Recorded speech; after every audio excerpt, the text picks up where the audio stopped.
Friends, welcome to again AK tutorial Jagatsinghpur Orissa. आज का हमारा सब्जेक्ट है फिजिक्स स्टैंडर्ड 9 और टॉपिक है characteristics of sound wave from graphical diagram of the wave. मतलब आपको इस तरह का graphical diagram of wave, sound wave का दिया होगा, इससे आपको कैरेक्टरिस्टिक्स ऑफ साउंड वेव का बोलना है, कौन सा कैरेक्टरिस्टिक ये रिप्रेजेंट करता है। इस तरह ये क्वेश्चन देख लेते हैं।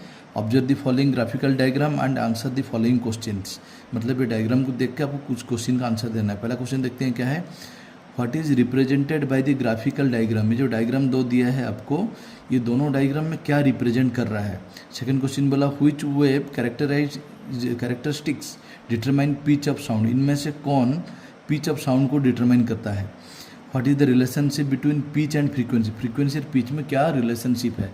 तो पहला क्वेश्चन का आंसर देखते हैं।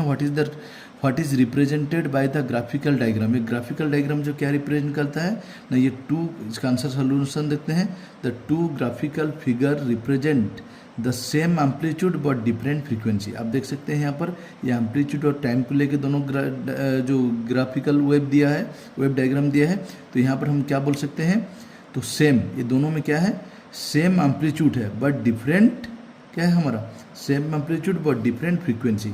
आप देख सकते हैं फ्रीक्वेंसी सबका अलग है और क्या है, मतलब एम्पलीट्यूड है दोनों का सेम है। तो उसके बाद सेकंड वाला क्वेश्चन देखते हैं। Which wave characterize the determine the pitch of sound. इनमें से कौन आपका पिच ऑफ साउंड को डिटरमाइन करेगा ना, आपको याद रखना चाहिए क्या है, फ्रीक्वेंसी। फ्रीक्वेंसी जो होता है पिच को डिटरमाइन करता है, याद रखना आपको, फ्रीक्वेंसी डिटरमाइन करता है पिच को और वेवलेंथ को एम्पलीट्यूड डिटरमाइन करता है। ये वाला शॉर्ट क्वेश्चन आता है, आप याद रखेंगे। तो यहाँ पर इसका आंसर हो गया frequency of wave characterize the determine pitch of sound. Last question देखते हैं। What is the relationship between pitch and frequency. ये जो पिच और फ्रीक्वेंसी है, इन दोनों में रिलेशनशिप क्या है पिच और फ्रीक्वेंसी के दरमियान में। तो आपको याद रखना होगा pitch is directly proportional to frequency. Pitch is directly proportional to frequency का मतलब क्या है, lower pitch indicates low frequency. जितना पिच लो होगा उतना फ्रीक्वेंसी लो रहेगा, या and higher pitch indicates high frequency. जितना पिच हाई होगा उतना फ्रीक्वेंसी हाई रहेगा। मतलब pitch is directly proportional to frequency. अब इसको याद रखिए। Thank you.